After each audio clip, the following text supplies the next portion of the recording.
Ceci dit, on est là pour parler d'un événement, un grand événement que beaucoup d'entre nous attendaient.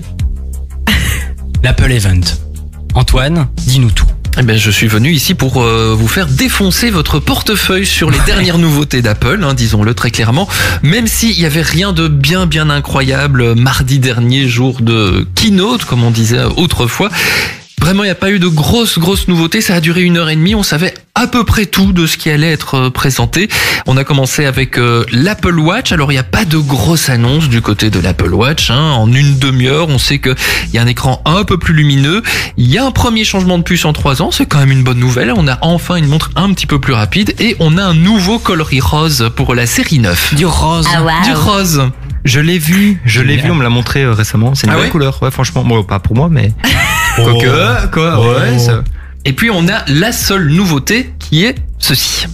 Today, we're adding something really cool. It's especially convenient for those common situations when your other hand is occupied, like walking the dog or holding a cup of coffee. Introducing Double Tap. Just tap your index finger and thumb together twice. It's that easy. Et donc en français, s'il vous plaît, parce que vous voyez, je suis pas très fort en anglais. Donc évidemment, je vais expliquer. C'était donc Jeff Williams, le directeur des opérations d'Apple, ce bon cher Jeff, évidemment, qui nous annonce donc un nouveau geste, le double tap. Alors concrètement, ce qu'il nous explique, voilà, vous faites sur votre micro, ça c'était pas très radiophonique. Ça fait mal aux oreilles. Ça a dû faire mal aux oreilles. C'est un nouveau geste. En fait, vous tapez 2 fois votre pouce et votre index sur la main où vous portez votre Apple Watch, et en fait, ça va vous permettre de faire une action sur l'Apple Watch, comme par exemple décrocher un appel, raccrocher un appel, lancer une playlist, stopper un minuteur, ou encore répondre à un message dans le cas où par exemple vous avez les mains encombrées, vous savez pas interagir avec votre Apple Watch. Ça fait beaucoup d'infos, j'ai le cerveau encombré là, mais... Attends, du coup tu tapes 2 fois dans ta main, genre... Non, tu pinces. Attends. En fait, si tu pinces, tu prends ton pouce et ton index et tu fais... Tu dois pas toucher la montre. Oui, c'est ça. En fait, la montre, il y a de nouveaux capteurs au niveau de la montre et elle détecte... ton doigt. Voilà. Quand tu pinces les doigts. Tout à fait. Donc tu fais le canard avec tes doigts. Tu fais le canard et ta montre agit. Tu dis tais-toi, là, tu fais... Un tout petit peu. Ingénieux. Ouais. Voilà. Ok, d'accord. Ça, c'est la première grande nouveauté. Voilà. Et c'est à peu près la seule grosse nouveauté pour l'Apple Watch qui vous coûtera quand même, toujours 449 € pour cette série 9 et la version c'est la plus chère, ça. Ah non, la plus chère, elle est à 899 €. Ça, c'est l'Ultra 2. C'est vraiment celle pour les aventuriers, les baroudeurs qui vont faire des treks, etc., etc. 449 pour serrer les doigts, ça fait cher les doigts. Oui, surtout qu'en fait, cette fonctionnalité existait déjà sur les anciennes Apple Watch, mais elle était un peu cachée dans les réglages d'accessibilité. Là, ils l'ont un peu donné un peu plus de visibilité. Ok. Donc ça, c'était pour l'Apple Watch. Ouais. Puis on va passer à l'iPhone, ce que nous attendons tous. Oui. Et là, rien de bien nouveau parce qu'on savait tout depuis des mois, depuis 6 à 9 mois. On serre les orteils. Voilà, les rumeurs pleuvaient depuis des mois et des mois, et tout ce qui était rumorisé depuis milieu de l'année dernière, début de cette année, tout a été présenté la semaine dernière. That's life. Et oui, voilà. C'est dur quand même, mais bon, on a quand même un iPhone 15 qui reprend des fonctions de l'iPhone 14 Pro de l'an dernier. On a un dos mat, fini l'iPhone brillant chez Apple. L'appareil photo passe à 48 mégapixels, vous aurez des photos un petit peu plus détaillées. Vous avez le Dynamic Island, l'espèce de grosse pastille qui était sur le modèle Pro l'année dernière, arrive sur le modèle non Pro cette année, au-dessus de l'écran. Vous savez, il n'y a plus l'encoche sur les derniers iPhones. Il y a une espèce de petite pastille qui se déplie et vous avez toutes des informations. Voilà, Jadot est en train de nous montrer son iPhone 14 Pro Max et il a une petite pastille au-dessus de l'écran. Donc si vous n'avez pas le modèle Pro de cette année, vous aurez quand même la pastille. Il y a une nouvelle puce aussi et bref, on peut dire que c'est un très bon appareil pour les non-technophiles. Très clairement. Ah ouais. Vous avez le plus mieux de ce qui se fait, mais pour pas encore trop cher pour un iPhone, mais ça on en reparlera après l'iPhone 15 Pro bien sûr. Et une très grosse nouveauté dès le début. We are thrilled to introduce our astonishing new titanium design. This is the most premium material we've ever used in an iPhone enclosure. Titanium is incredibly strong and durable, yet at the same time it is much lighter, making these our lightest Pro models ever.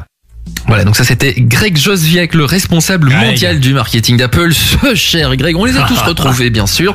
Et donc l'iPhone 15 Pro, il abandonne l'inox, vous aviez le tour de l'iPhone en inox, maintenant c'est en titane, ce qui fait que l'iPhone comme ma hanche, il est toujours aussi résistant, mais il est plus léger d'une 20aine de grammes. Voilà, tout à fait. Voilà. Attends. Kix, on va cogner l'iPhone 15 à ta hanche. Ah ouais. Ah oui, quand même. Hein. Ouais, elle bouge encore. Ça résonne, ça fait. Oh là là. Voilà, on a une toute nouvelle. On se perd. On a une toute nouvelle puce dans cet iPhone 15 Pro taillé pour les jeux. Apple veut absolument que cet iPhone soit une mini console de jeu, l'iPhone des gamers. Voilà, avec un gros point mis en avant, des graphismes plus fluides, un éclairage plus vrai que nature grâce à une technologie qui s'appelle le ray tracing. Si vous faites si vous êtes dans les consoles de jeux vidéo, etc., vous savez très probablement de quoi il s'agit. Le ray tracing, ça t'arrange pas non plus. Là, le grand angle, là. Et transition appareil de photo. Ben oui, l'appareil photo. Grosse nouveauté, c'est pour le Pro Max, il y a un zoom avec un système de prisme qui peut aller jusqu'à 5 fois, donc on peut faire des plus gros zooms qu'avant. Gros zoom. Je sors mon gros zoom pour la disparition du commutateur silencieux. Ça aussi, depuis le premier iPhone, vous aviez un petit clic-clic pour passer en mode silencieux.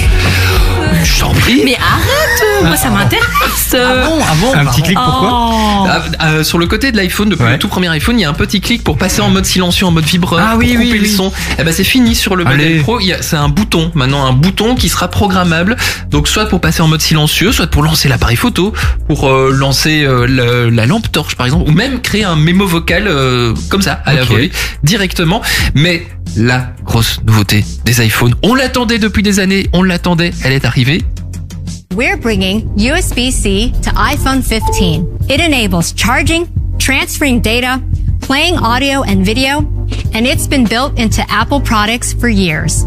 If your AirPods are low on power, you can charge them or even an Apple Watch right from your iPhone.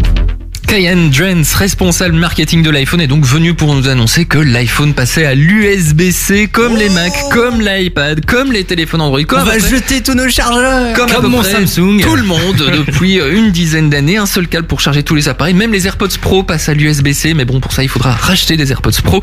Subtilité quand même, c'est que les 15 Pro seuls vont passer à l'USB 3, mais qui branche encore un USB dans son iPhone pour charger des fichiers, par exemple. Quand je veux récupérer une photographie. Voilà. iPhone 15 à partir de 969 €, 1119 € pour le modèle Plus, 1229 pour le modèle Pro et 1479 € pour le Pro Max qui commence à 256 Go pour le Pro Max. Les autres commencent à 128 Go. Qui est mieux? Il y a quand même un point positif, c'est qu'ils ont vachement travaillé. Ils ont parlé aussi, ils vont enlever le cuir animal de tous les accessoires, machin, etc. Mais surtout, ils ont simplifié la construction de l'appareil, ce qui fait que le prix des réparations est en baisse. Si vous laissez tomber votre iPhone, j'ai vu passer un tweet, on dit plus un tweet, mais bon bref, si vous laissez tomber votre iPhone et que votre la face arrière de l'iPhone se brise, là, ça vous coûtait 500 balles. Ça vous coûtait 500 balles juste pour l'arrière. Mais voilà. Voilà. Maintenant, ça va ne plus vous coûter que 180. Je sais pas. Mais il y a Tata au fond du studio qui réagit. Mais c'est vrai, mais c'est fou.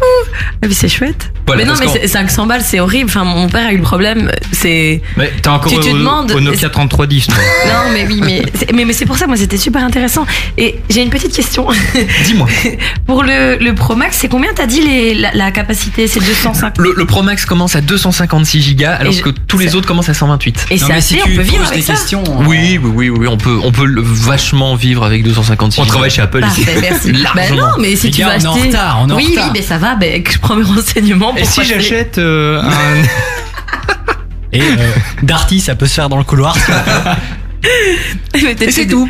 C'est tout. Bah Merci. tout ça pour dire que.